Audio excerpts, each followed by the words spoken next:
Welcome to our channel law Kaksha. Student, आज की video में हम डिस्कस करने जा रहे हैं मुस्लिम लॉ।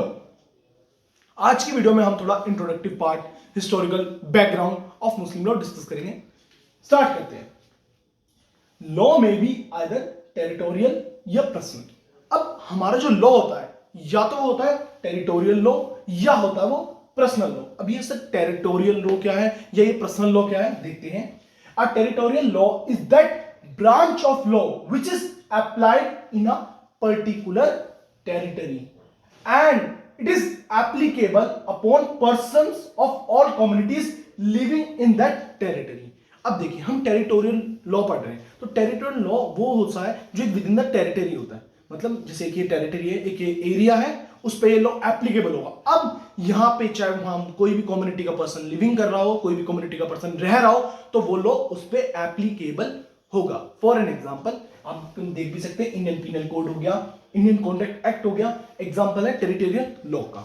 अभी से हम एक एग्जाम्पल के थ्रू और ज्यादा आपको समझाने की कोशिश करते हैं। जैसे हमारे इंडिया में इंडियन पीनल कोड एप्लीकेबल है, तो अगर इंडिया में किसी मुस्लिम ने मर्डर कर दिया या किसी क्रिश्चियन ने मर्डर कर दिया या किसी हिंदू ने मर्डर कर दिया, तो according to Indian penal code आप वो पर्सन क्या होगा, लायबल होगा पनिशमेंट के लिए। तो यहां हम उसकी कम्युनिटी के हिसाब से कुछ भी डिवाइड नहीं कर रहे। जो वो लॉ है वो एक with in the territory apply हो रहा है, चाहे उस टेरिटरी के अंदर कोई भी कम्युनिटी रह रही हो। Because the Indian penal code और the Indian contract act applies upon all the persons living in India. On the other hand, a personal law is that branch of civil law which applies upon the persons of a particular religious community। तो personal law क्या है, जो भी एक particular religious community से belong करता हो उस पर एप्लीकेबल होगा। जैसे इससे पहले वाली वीडियो में हमने पढ़ा था, जो इससे वाली पहली प्लेलिस्ट थी हिंदू लॉ की, तो हिंदूज पे एप्लीकेबल है हिंदू लॉ, जो हिंदूज पे एप्लीकेबल है। मुस्लिम लॉ कौन सा है, जो मुस्लिम पे अप्लाई करता है लॉ। तो ये सब क्या है, जो हिंदू लॉ और मुस्लिम लॉ क्या है, ये हमारे पर्सनल लॉ है, क्योंकि ये पर्सनल रिलीजियस कम्युनिटी पे एप्लीकेबल होते हैं। होपफुली आपको territorial and personal law clear हो। Thus the Mohammedan law applies upon the Muslims and the Hindu law applies upon the Hindus।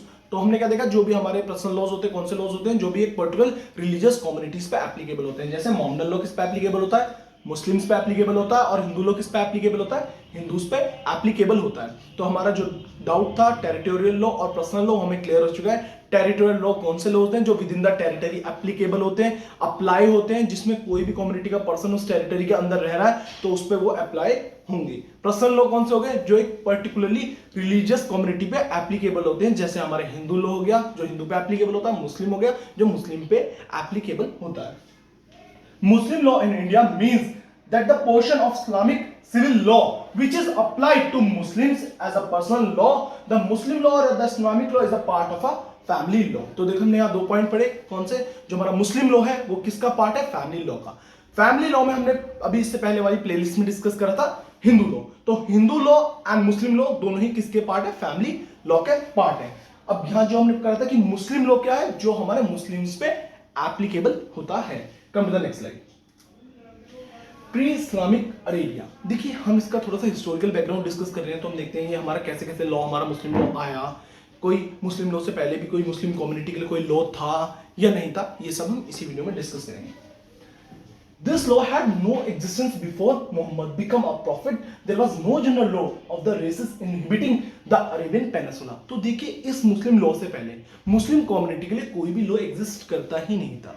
जो वहां के लोग थे, मुस्लिम कम्युनिटी थी, कैसे जीवन जीती थी, पशुवत। अब ये पशुवत क्या है, जस्ट लाइक एनिमल उनकी लाइफ थी, कोई भी रूल्स एंड रेगुलेशंस नहीं थे, उनके लिए कोई भी लॉ एग्जिस्ट करता ही नहीं था। किससे पहले, प्रॉफिट मोहम्मद जी से पहले। अब ये प्रॉफिट मोहम्मद कौन है, आगे डिस्कस करेंगे, don't worry. Each tribe was governed by its own laws. जो वहां के ट्राइब्स थे वो खुद के ही लॉ से क्या करे जाते थे, गवर्न करे जाते थे। And matters in dispute were either referred to the chief and decided by an appeal to the sword। जो वहां के मैटर्स होते थे, डिस्प्यूट्स होते थे, तो वो जो कबीले का सरदार होता था, चीफ होता था, हेड होता था, वो कौन करता था, उस पर डिसीजन प्रोवाइड करता था। The conduct of Arab was regulated by the customs. जो अरब के कंडक्ट्स थे वो कैसे होते थे, रेगुलेट कैसे होते थे, कस्टम से। जो उनके कस्टम्स हैं उनसे वो चीज क्या होती थी, उनके कंडक्ट हमारे रेगुलेट होते थे। Most of the customs of the Arab people who are barbarous and inhuman. जो उनके जो कस्टम्स थे वो बहुत बड़ी बार्बरस थे और इनह्यूमन थे, मतलब against humanity. The position of women was not much better than that of animals. जो पोजिशन थी वुमेन्स की वो क्या थी, एक तरीके से वो वुमेन को एनिमल ट्रीट करते थे कि हाँ भी ये एक तरीके से एक जानवर है। They had no legal rights, तो वहां पे वुमेन्स के कोई भी लीगल राइट्स नहीं थे, उन्हें एक एनिमल की तरह ट्रीट करा जाता था। After marriage the husband become their Lord and master. शादी के बाद जो वुमन था, वुमन का मास्टर या लॉर्ड किसे कह दिया जाता था, हस्बैंड को। तो यहां एक रिलेशनशिप बना दिया था हस्बैंड एंड वाइफ का कि भैया वाइफ है तो वो एक सर्वेंट है एंड हस्बैंड है तो वो लॉर्ड है या मास्टर कह सकते हैं। तो यहां हमने देखा कि उनकी पोजीशन जो भी वहां के कस्टम्स थे तो वो अगेंस्ट ह्यूमैनिटी थे, बार्बरस थे। तो जो वुमेन की पोजीशन थी वो भी वुमेन की पोजीशन क्या थी, बिल्कुल सही नहीं थी। उन्हें कैसे ट्रीट करा जाता था, जस्ट लाइक अ एनिमल ट्रीट करा जाता था। आफ्टर मैरिज उनकी पोजीशन को क्या रखा जाता था, सर्वेंट रखा जाता था, और हस्बैंड की पोजीशन को क्या रखा जाता था, मास्टर कह लीजिए या लॉर्ड कह लीजिए। उनके पास कोई भी लीगल राइट्स नहीं थे। तो यहां हमने देखा जो उनकी पोजीशन थी, उनके कस्टम्स थे, उनका जो रहन सहन था, जस्ट लाइक एनिमल था। उनके लिए कोई भी एक तरीके से लॉ कोई एग्जिस्ट हो ही नहीं रहा था। Polygamy was universal, divorce was easy and female infanticide was common. तो जो पॉलीगैमी थी वो यूनिवर्सल एप्लीकेबल हो रही थी, डाइवोर्स इजी हो जा रहा था, और फीमेल इन्फेंटिसाइड मींस कि जो जैसे गर्ल चाइल्ड होती है उसको क्या करते हैं, मार देते हैं। पॉलीगैमी मींस कि एक पर्सन एक से ज्यादा शादी कर रहा है, वो यूनिवर्सल एप्लीकेबल हो रहा था। जो डाइवोर्स का कंसेप्ट था वो बहुत इजी तरीके से उन्हें डाइवोर्स मिल रहा था। तो देखा जाए तो कोई भी लॉ एग्जिस्ट नहीं कर रहा था, वो जस्ट लाइक पशु वक्त जीवन जी रहे थे। तो अब क्या हुआ, चेंज क्या हुआ, कब से पहले था ये, जब ये हमारा प्रॉफिट मोहम्मद से पहले की बात करी गई हमने। Come to the next slide, history of Islam. अब थोड़ी हिस्ट्री डिस्कस कर लेते हैं, इस्लाम की क्या क्या हिस्ट्री है, कैसे कैसे इस लॉ में एग्जिस्टेंस आई, देखते हैं। The prophet Mohammed and the advent of Islam. Prophet Mohammed was born at Mecca in 571 AD. जो प्रॉफिट मोहम्मद थे, प्रॉफिट मोहम्मद कौन थे, हल्का सा रिव्यू दे देता हूं। उन्हें वो मैसेंजर ऑफ गॉड थे, वो कम्युनिकेट करते थे गॉड से, और उन्होंने ही इस लॉ के बारे में हमें बताया। The prophet was the posthumous child. अब ये पोस्ट्यूमस चाइल्ड का मतलब क्या होता है, देखिए एक एक वर्ड आप छोटे छोटे समझेंगे ना तो सबके कंसेप्ट और डीपली क्लियर होंगे। पोस्ट्यूमस चाइल्ड का मतलब ये, जब बच्चा पैदा हुआ तो उससे पहले उसके पिता की मौत हो चुकी थी, उसे कहते हैं पोस्ट्यूमस चाइल्ड। इनके फादर का नाम क्या था, his father Abdullah, while returning from Syria where he had gone for some business, died at Medina. इनके पिता का क्या नाम था, अब्दुल्ला, जो सरिया से लौटते वक्त उनकी डेथ हो चुकी थी। डेथ कहां हुई थी, मदीना में हुई थी। और वो सरिया क्यों गए थे, वहां कोई बिजनेस पर्पस के लिए वो गए थे। The profit was brought up by his mother Amina. हमारे प्रॉफिट मोहम्मद जी की मदर का नाम क्या है, अमीना। उन्होंने क्या करी थी, उनकी केयर टेकिंग करी थी। अब देखते हैं आगे। On his mother death while he was 6 year old. 6 साल की उम्र में उनकी जो माता थी, मदर थी अमीना, उनकी डेथ हो चुकी थी। The prophet pass into the care of his grandfather Abdul Muttalib. जो उनके ग्रैंडफादर थे, उनकी मदर के बाद अमीना के बाद उनकी केयर टेकिंग किसने करी थी, अब्दुल्ला मुतालिब ने करी थी। वो कौन थे, उनके ग्रैंडफादर थे। 2 years later the grandfather also died. 2 साल बाद उनके दादाजी ग्रैंडफादर की डेथ हो गई। And the boy was then brought up by his uncle Abu Talib. फिर उनकी जो केयर टेकिंग थी पूरी वो किसने करी, अब्बू तालिब ने करी, उनके अंकल अब्बू तालिब ने करी थी। After the age of 25 years, he spent much time in the solitude making a lonely cave named Hira. ज्यादा से ज्यादा उन्होंने अपना समय कहा, एक केव के अंदर, एक गुफा के अंदर बिताया। वहां उन्होंने मेडिटेशन करी, प्रेयर करी, और उस केव का नाम क्या था, हीरा नाम था।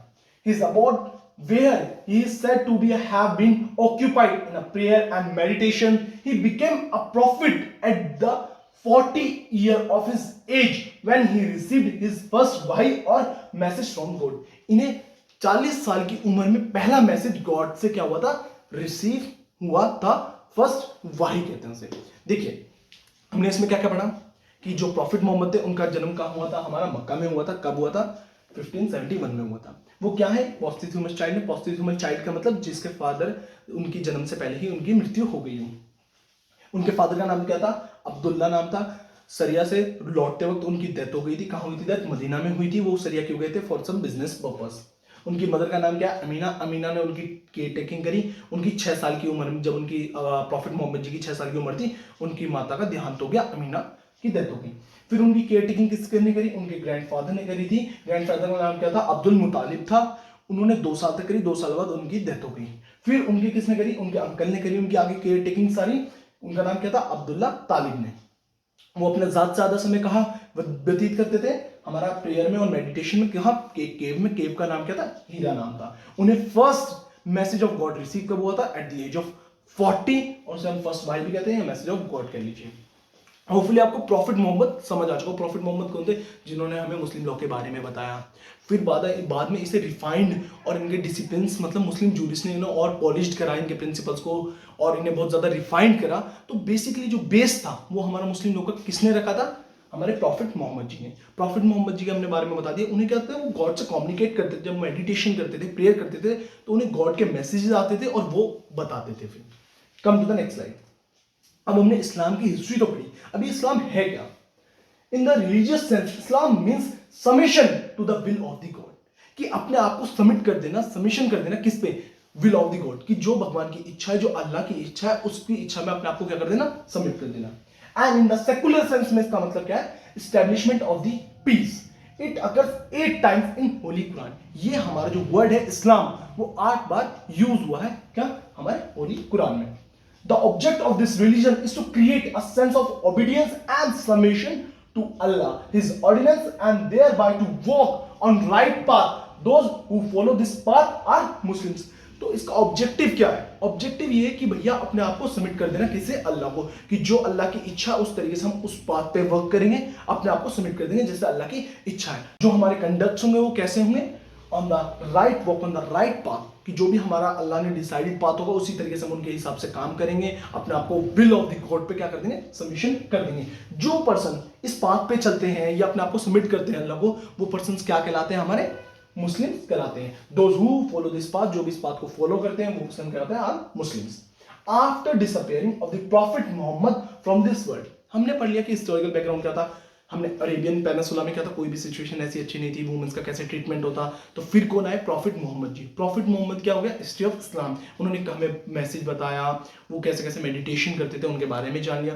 देन हमने इस्लाम के बारे में जान लिया, इस्लाम वर्ड क्या, 8 टाइम्स कुरान में आया। Then after disappearing of the prophet Mohammed from this world, अब मृत्यु, प्रॉफिट मोहम्मद की मृत्यु के बाद इस वर्ल्ड में क्या प्रॉब्लम्स आई, क्या चीज आई। After disappearing of the Prophet Muhammad from this world, various competitors came forward claiming to succeed to the खलीफा। This division was more political than religious. देखिए उनके जाने के बाद बहुत ज्यादा कंफ्लिक्ट हुआ। अब उनकी पोजीशन कौन लेगा, उनका सक्सेसर कौन बनेगा, अब खलीफा कौन बनेगा। तो ये हमारा एक तरीके से ना पॉलिटिकल मैटर हो गया देन द रिलीजियस। वो रिलीजियस के लिए वर्क करते थे कौन, हमारे प्रॉफिट मोहम्मद जी। तो बट यहां हमें दिखा, जो हमारा सेंस गया, तो वो क्या क्या कि ये अब एक ना तरीके से जो इनका डिवीजन है वो क्या हो गया, पॉलिटिकल हो गया rather than the religious। Hopefully आपको historical background, history of Islam, एक टॉपिक समझ आया, कैसे मुस्लिम लॉ एग्जिस्टेंस में आया, कैसे कैसे एक सिचुएशन थी हमारी मुस्लिम लॉ से पहले, कोई भी लॉ एग्जिस्ट नहीं करता था। तो होपफुली एक आपको माइंडसेट, एक क्लियर पॉइंट हुआ कि हम क्या पढ़ने जा रहे हैं आगे की वीडियोस में, और एक मुस्लिम लॉ कैसे कैसे डेवलप्ड हो रहा है। ठीक है, मेरी वीडियो अच्छी लगती है ज्यादा से ज्यादा लाइक करें, शेयर करें। Thank you.